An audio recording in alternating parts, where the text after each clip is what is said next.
So hello guys. आज का हमारा टॉपिक है हॉस्पिटल एक्वायर्ड इन्फेक्शन, है ना। Health care associated infection. ये इस चीज़ में बहुत लोगों को कंफ्यूजन होता है कि हॉस्पिटल एक्वायर्ड इन्फेक्शन और हेल्थ केयर एसोसिएटेड इन्फेक्शन एक ही है या फिर अलग अलग है। तो आइए देखते हैं। पहली बात तो ये दोनों भी अलग अलग होते हैं। जैसे कि देखिए, हॉस्पिटल एक्वायर्ड इन्फेक्शन कब हम कंसिडर करते हैं, जबकि पेशेंट एडमिट हो जाए, उस वक्त उसको कोई फीवर या फिर कोई इन्फेक्शन ना हो, उसके बाद 48 आवर्स के बाद, एडमिट होने के बाद उसको साइन एंड सिम्टम दिखे, जैसे कि फीवर आने लगे हॉस्पिटल में एडमिट होने के बाद भी, मेडिसिन चालू होने के बाद भी उसको अगर साइन एंड सिम्टम फीवर दिखे, तब हम हॉस्पिटल एक्वायर्ड इन्फेक्शन बोलते हैं, जो कि हमारे हॉस्पिटल ने पेशेंट को दिया है।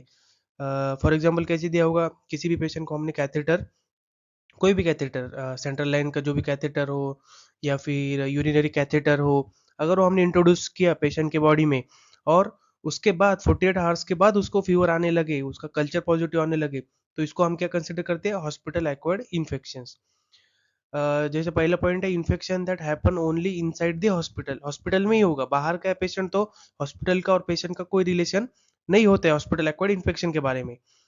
और second point, it start after 48 hours of beginning admitted, मतलब कोई भी एडमिट पेशेंट एडमिट हो जाए, उसके 48 आवर्स के बाद उसको अगर कोई भी 2 दिन के बाद साइन एंड सिम्टम दिखे, क्योंकि हॉस्पिटल ने उसको दिया है, तो उसको हम हॉस्पिटल एक्वायर्ड इन्फेक्शन बोलते हैं। ये हॉस्पिटल की गलती होती है, क्योंकि हेल्थ केयर स्टाफ ने सही तरीके से उसको हॉस्पिटल के जो भी रूल्स हो या फिर गाइडलाइंस हो, उस तरीके से उसको केयर ना प्रोवाइड की हो।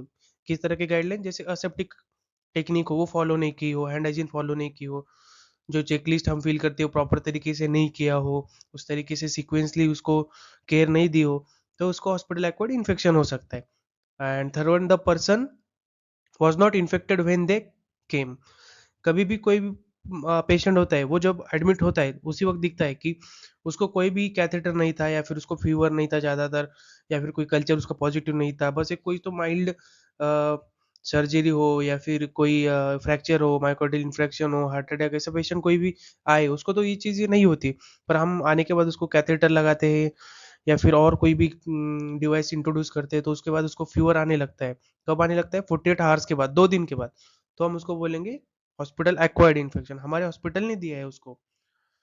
और उसके बाद जो है एग्जांपल देखिए कि a patient admitted for surgery develop pneumonia after 3 days in hospital.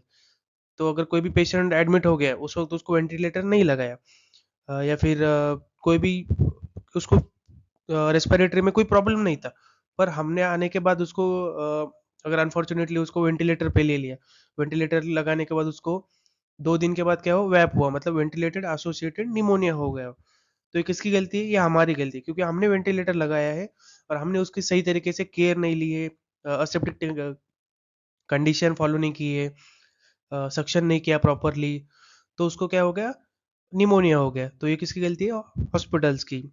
तो इसको क्या बोलेंगे हम, हॉस्पिटल एक्वायर्ड इन्फेक्शंस। यहाँ तक समझ में आ गया।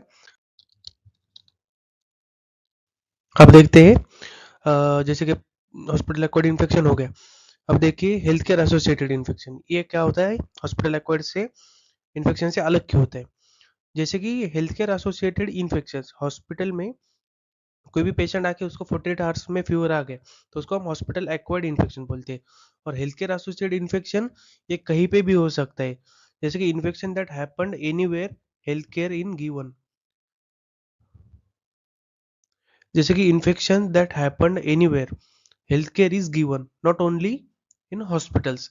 जैसे कि हॉस्पिटल्स में ही उसको कंसिडर नहीं किया जाता है, जैसे हॉस्पिटल एक्वायर्ड इन्फेक्शन की तरह, ये कहीं पे भी हो सकता है। वो कहाँ कहाँ हो सकता है, जैसे कि वो हॉस्पिटल्स में भी हो सकता है, उसके बाद वो क्लिनिक में भी हो सकता है, या फिर डायलिसिस सेंटर में भी हो सकता है, नर्सिंग होम में भी हो सकता है, even during home care nursing में भी हो सकता है।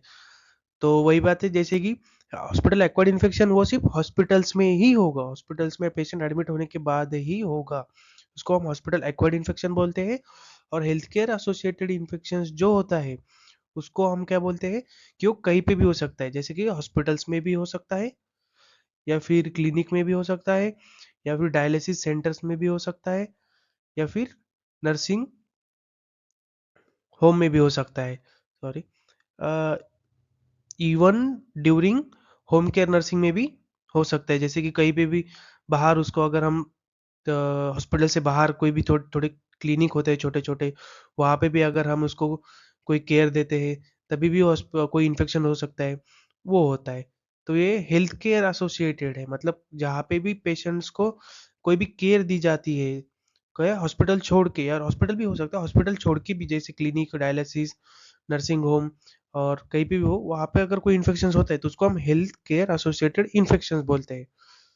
तो छोटा सा डिफरेंस है इसमें कि हॉस्पिटल एक्वायर्ड इन्फेक्शन कब बोलेंगे, कि जब वो पेशेंट हॉस्पिटल्स में एडमिट होता है, उसके बाद 48 आवर्स के बाद उसको अगर कोई फीवर या फिर कोई कल्चर पॉजिटिव आता है, उसको हॉस्पिटल एक्वायर्ड इन्फेक्शन बोला जाता है। और हॉस्पिटल्स या फिर हॉस्पिटल्स के बाहर हॉस्पिटल्स ने दिया हुआ इन्फेक्शंस, जैसे clinic, dialysis centre, nursing home, यहाँ पे अगर कोई इन्फेक्शन दिया जाता है तो उसको क्या बोलते हैं, health care associated infections. So thank you.